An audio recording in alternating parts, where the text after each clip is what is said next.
Sa totoo lang, I don't want to see that video.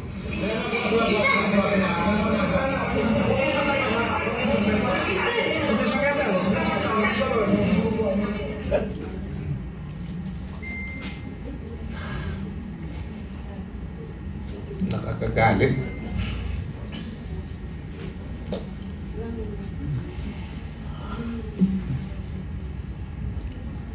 Not because of me, but because of Mayor Rudy.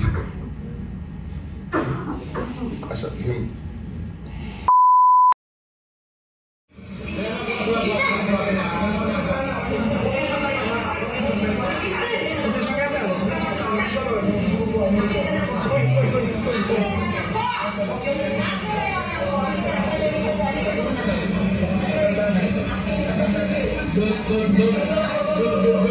Don't do it personal.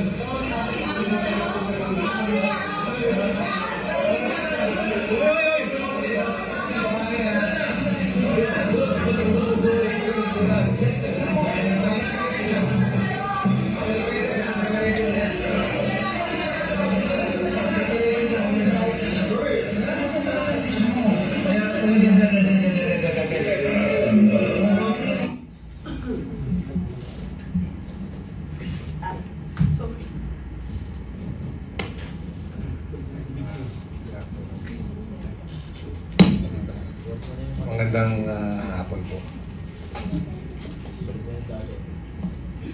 Gaya-gaya din ako ng General. Bago mag-umpisa, mag-emote muna ng sandali. Pero sa totoo lang, I don't want to see that video.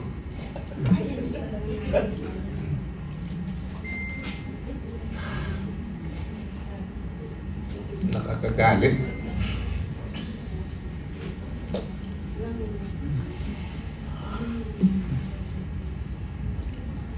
Not because of me, but because of Mayor Rudy. Because of him. But you know what? I watched that video again, and I was trying to recall that almost everyone was up to their feet. Tumataas yung boses. Makita naman kung sino yung tumataas ng boses. Lahat na. Pati doon na ako siguro. But I'd like to put that in context. No? I have to hold my ground because some people were telling me bakit hindi ko raw binalikan or anong ginawa ko kay General Torre. But you know what? Ano ko lang ito? Pinag-isipan ko lang yun na I need to hold my ground because I need to protect the President on my side with E.S. Migueldea on the other side. Kasi mas matanda si E.S. Migueldea, nung sinita siya, hindi talaga niya mapigilan, kaya napusasan si E.S. Migueldea. But I like to go back to my observation once I was looking at that video, that particular video. And you try to watch that video again in your own time and try to see that whole stretch of about siguro mga 3 to 5 minutes. Okay? And then try to see who was the most calm in that video. Sino? Si Tatay. Si PRRD. Si Mayor Rudy. He was just there, sitting. Hinihila na ako. Nagagalit na si Kitty. Tumataas na yung boses ni Anilet. Everyone was up to his feet. By the orders of General Torre, the police at the back were already about to gang up on us. But the man was sitting like this and looking around, not saying a word. Ba't no word siya? And yet, siya yung focus nung araw na yan. Hindi lang siya yung focus, Siya yung objective ng BBM administration at ng mga kapulisan who carried out the orders. But he was the most calm person in the room. And he was just looking around. And the only time he said something was, Hanelet was already raising her voice. But he was not addressing Hanelet. He was addressing the policewoman who was holding the hand of Hanelet, or the arm of Hanelet. He was saying, "Huwag mo na lang hawakan, huwag mo na lang hawakan." So makita mo, na yung tao, matanda na, 80 years old, but still with a very sharp mind. At least at the time, 8 months ago. And when I heard the news that he has difficulty having to stand trial, and that really brought me down. Everyone, not only my family, but everyone. And I hope and pray that God will grant him the grace of good health, sustain him psychologically, emotionally, as we go through this, as he goes through this with everyone of us praying for him, supporting him, rallying for him, and everything that we need to do to bring him home. I'd like to divert a little bit with Colonel having to say something about yung mga nasa AFP at saka PNP. And I would like to affirm, I can say this, I'd like to affirm that there is so much support in the organization. At manggagaling yan doon sa tao. In one of those conversations, I've seen the man up close and I've seen the man from a distance. Kung ano yung makita nyo, ano yung marinig nyo, ganun din siya pagkatabi mo siya. Walang plastikan, walang pagbabago. Okay? One time, he mentioned about not necessarily the exact words, but basically what he said was, yung trabaho ng isang tao na yung trabaho niya ay magpakamatay sa bayan, saludo ako. And he was referring to the AFP, yung mga kasundaluhan at mga pulis.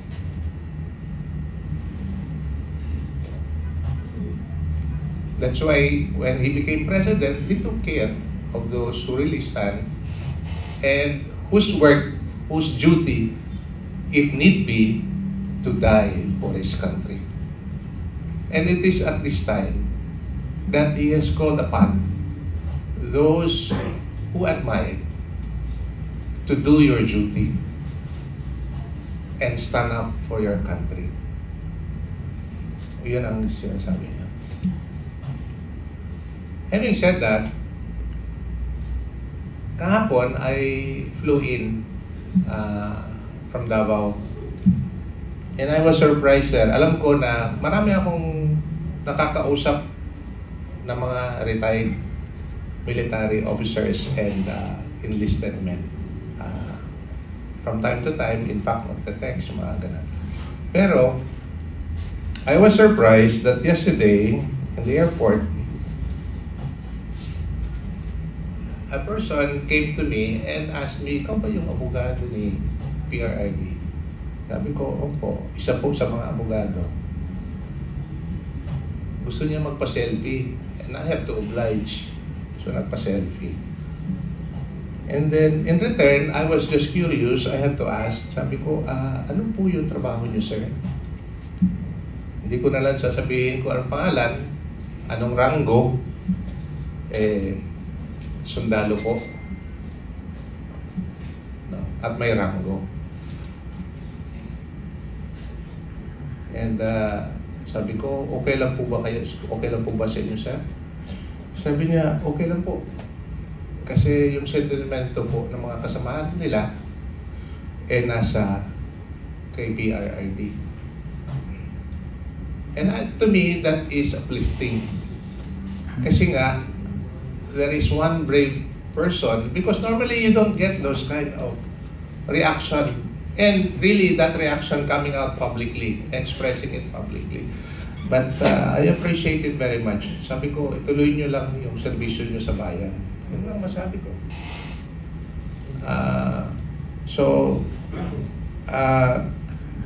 And bumalik sa isip ko yung sinabi ni PRRD.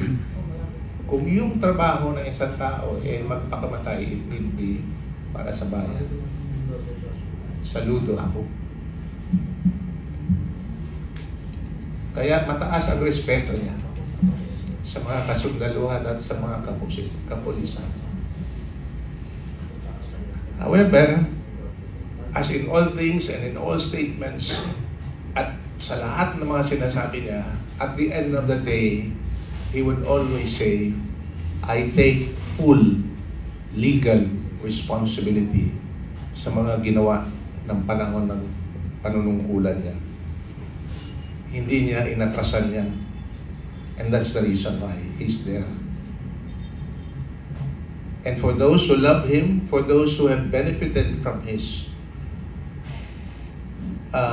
from the work that he has done in government, collectively, not singularly, but collectively, kasi hindi naman niya kaya yan pag walang suporta sa mga tao. Hindi talaga mangyayari. You know, yung mga mabuti, magaganda, magagaling na nangyari sa panahon ng administrasyon niya. Segue lang ako ng konti sa isang bagay para sa bayan. Hanggang ngayon, iniisip ko lang talaga kung merong isang proyekto na pwede mong i-accredit o credit sa administrasyong ito. Think of one project. Yung malalaki ha, yung malalaki. Kahit nasaan kayo galing. Siyempre, yung project na alam natin, blew before our very face, before us, yung flood control. Yun ang problema. Pero think of a project na talagang napakinabangan or ginagawa na mapakinabangan ng taong bayan. Na ginawa, na iplano, o na nasimulan ng administrasyong ito. Kayo na po ang sumagot kung meron man. Ano po? Yun ang problema. Kasi po, hindi yung proyekto. Nasa tao talaga yan. Kung gustong magnakaw, talagang papasukin talaga yung bahay nyo. Kung gusto talaga magnakaw. Yun ang problema.